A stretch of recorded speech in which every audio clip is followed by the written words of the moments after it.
halkan waa janalka gunta wararka daawadayaal waxaad ku soo dhawaataan qodobada wararka ugu doorka roon qodobada aan idin haynana waxaa kamid ah Saciid Dani oo ku dhawaaqay go'aan halis ku ah shacabka Galmudug iyo madaxweyne Qorqoor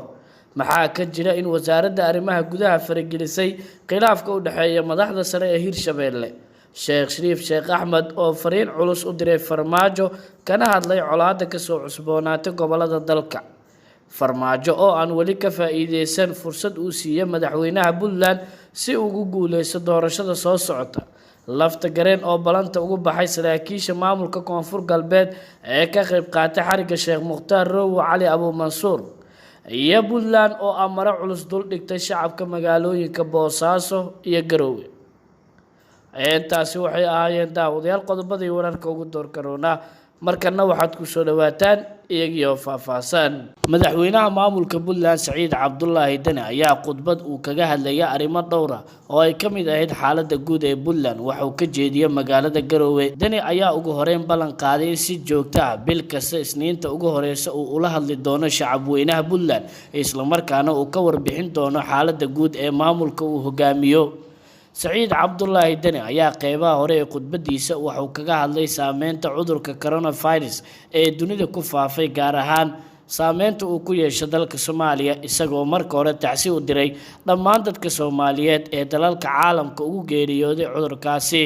madaxweynaha maamulka Puntland ayaa sidoo kale bogaadiyay dadaalada ka socda deegaanada Galmudug gaar ahaan magaalada Dhuusamareeb iyo dadaalka uu sameynayo madaxweynaha cusub ee Galmudug Axmed Cabdi Kaariye Qorqoor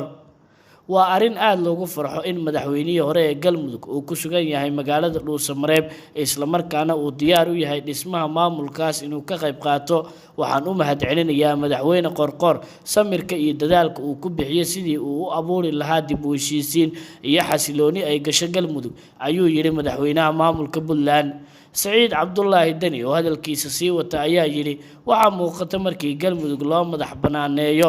arrimaheeda gaarka oo ay ka madax banaanaato dawladda dhexe in wax badan ay hagaagi doonaan sidoo kalena Galmudug ay xalisan karto awoodna ay u leedahay arrimaheeda gaarka ayuu yiri Saciid Cabdullaahi Dani sidoo kale madaxweynaha maamulka Puntland ayaa ka hadlay wada hadallo u dhaxeeya madaxweynaha maamulka Jubbaland Axmed Madoobe iyo xubno ka socda garabka la magac baxay isbedel doonka Jubbaland oo ka dhacay magaalada Nairobi ee dalka Kenya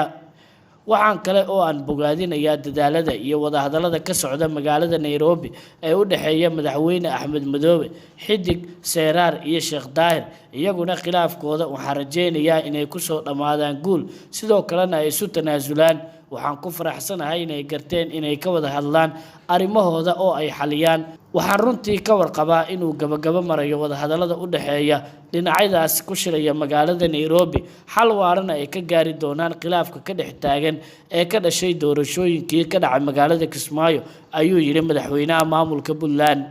dhanka kale madaxweynaha maamulka Puntland Saciid Cabdullaahi Dani ayaa sheegay in casuumaad uu u diray madaxda dawladda federaalka ee Soomaaliya balse aysan wali ka soo jawaabin waxa uu tilmaamay Dani in madaxweyne Farmaajo ay ka sugayaan go'aankiisa ugu dambeeya ee ah gogosha uu fidiyay magaalada Garowe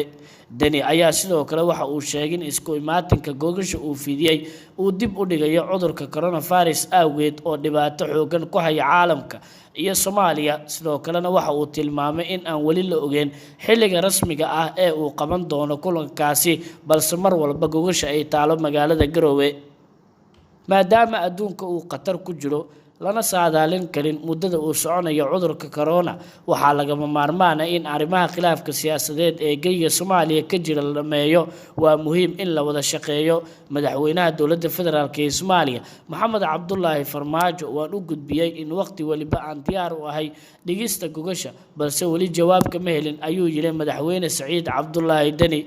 Saciid Cabdullaahi Dani ayaa kamid ah siyaasiyiinta iyo madaxda dawlad goboleedyada ee khilaafka xoogan kala dhaxeeya dawladda dhexe waxaana gogoshan ku baaqay xilli maamulada Jubbaland iyo Puntland oo isbahaysi ay ka sameysanayeen Garowe waxayna ugu baaqeen dawladda dhexe in ay ka qayb gasho gogosha la fidiyay magaalada Garowe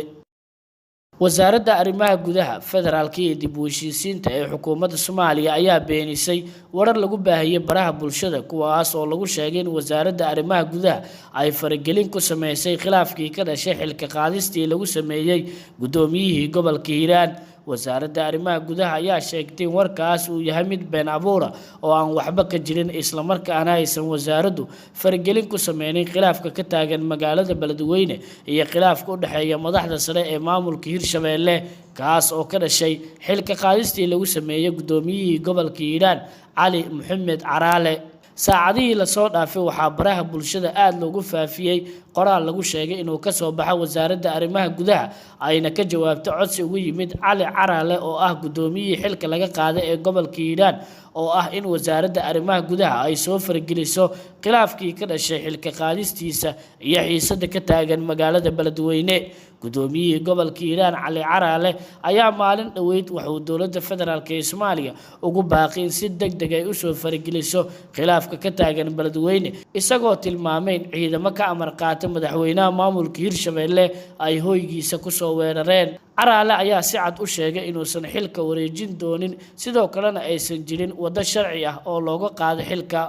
madaxweynihii hore ee dowladii ku meel gaarka haddana ah gudoomiyaha madasha xisbiyada qaran Sheekh Shariif Sheekh Axmed ayaa baaq nabadeed waxa uu diray maleeshiya beeleedka ku dagaalamaya deegaano duleedka ka ah magaalada Kismaayo iyo degmada Walaweyn ee gobolka Shabeellaha Hoose.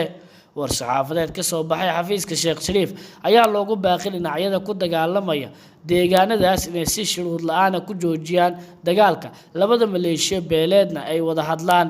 walaalaha Soomaaliyeed ee ku dagaalamaya deegaanada ka kala tirsan maamulada Jubbaland iyo Koonfur Galbeed waxaan ugu baaqayaa inay colaadda si shuruud la'aan ku joojiyaan wax kasta oo tabashana ay ku dhameeyaan miiska wada hadalka ayuu yiri Sheekh Shariif Sheekh Axmed. sidoo kale Sheekh Shariif Sheekh Axmed ayaa baaq u diray madaxda maamulada Jubbaland iyo Koonfur Galbeed odayaasha dhaqanka iyo guud ahaan qeybaha kala duwan ee bulshooyinka Jubbaland iyo Koonfur Galbeed isagoo ugu baaqay inay isu taagaan sidii loo joojin lahaa dagaalkaasi dhiig badan ku daatay iyo wararka aan wanaagsaneyn ee ka soo yeedhaya dhinacyadaasi. Sheekh Shariif Sheekh Axmed ayaa madaxda dowladda federaalka ee Soomaaliya ugu baaqay inay ka qayb noqdaan dadaal kasta oo looga hortagayo colaadaha ka jira gobolada dalka isla markaana lagu joojinayo dhiigga micno darada ah ee ku daadanaya deegaanadaasi. dowladda federaalka ee Soomaaliya ayaa raadinaysa qorshe dagaal ay ku qabsato degmada Dooble ee gobolka Jubbada Hoose halkaas oo ay ku sugan yihiin ciidamo daacad u ah Axmed Madoobe madaxweynaha maamulka Jubbaland. ciidamo isugu jira Haram Cad iyo Gorgor oo ka baxay degmada Balad Xaawo ee gobolka Gedo ayaa la sheegay inay ku sii jeedaan degmadaas inkastoo aysan sahlaneyn inay si dhib yar ku gaaraan degmada oo ay al-shabaab meelo badan ka xirteen. dowladda federaalka ee Soomaaliya ayaa horay ugu fashilantay qorshe ay ku doonayso inay ciidamo ku geyso degmada Dooble isla markaana ay lacag iyo xilal fara badan ku qancisay saraakiisha Jubbaland ee ku sugan degmadaasi inkastoo dowladda Soomaaliya aysan qorshahaasi ku guuleysan. saraakiisha Jubbaland gaar ahaan kuwa daraawiishta hogaamiya ayaa si cad u sheegay in dowladda federaalka ee Soomaaliya ay dhowr mar isku dayday in ay laaluushto balse ay ka diideen. khilaafka dowladda federaalka ee Soomaaliya iyo maamulka Jubbaland ayaa sii xoogeysanaya maalinba maalinta ka dambaysa waxayna beesha caalamka qoys ka tahay sidii arrimahaas xal waara looga gaari lahaa. ciidamada booliska ee maamulka Puntland ayaa gacanta ku dhigay qaad fara badan oo la doonaya in la geliyo gudaha magaalada Garowe kaas oo horey loogu mamnuucay guud ahaan deegaanada Puntland si looga hortago cudurka coronavirus iyadoo lagu gubay goob fagaara ah oo ku taala duleedka magaalada Garowe. goobta lagu gubay qaadkan ayaa waxaa goobjoog ka ahaa taliyaha ciidanka booliiska Puntland sareeyo guuta Muxidiin Axmed Muuse xubno ka tirsan garsoorka Puntland iyo hay'adaha ammaanka ee maamulkaas kuwaas oo amaro cusub ka soo saaray qaadka. taliyaha ciidanka booliiska Puntland sareeyo guuta Muxidiin Axmed Muuse ayaa sheegay in qaadka uu ka mid yahay waxyaabaha laga mamnuucay deegaanada Puntland isla markaana aysan aqbali doonin in gudaha la soo geliyo. waxa uu sheegay taliyaha in la ganaaxi doono sidoo kalena tallaabo sharciga waafaqsan laga qaadi doono gaadiidka qaadka soo geliya deegaanada Puntland gaar ahaan magaalooyinka Boosaaso iyo Garowe oo si aad loogu isticmaalo qaadka. waxa uu fariin u diray ganacsatada iyo cid walba oo ka qayb qaadan jirtay keenista qaadka deegaanada Puntland. guud ahaan daawadayaal halkaas ayaan ku soo gabagabeynayaa warkii aad ka daawanayseen channelkan. daawad haddii aad ku cusub tahay channelka waxaa saartaa subscribe qaybta hoose ee channelka waxaad inoogu reebtaa aragtidaada.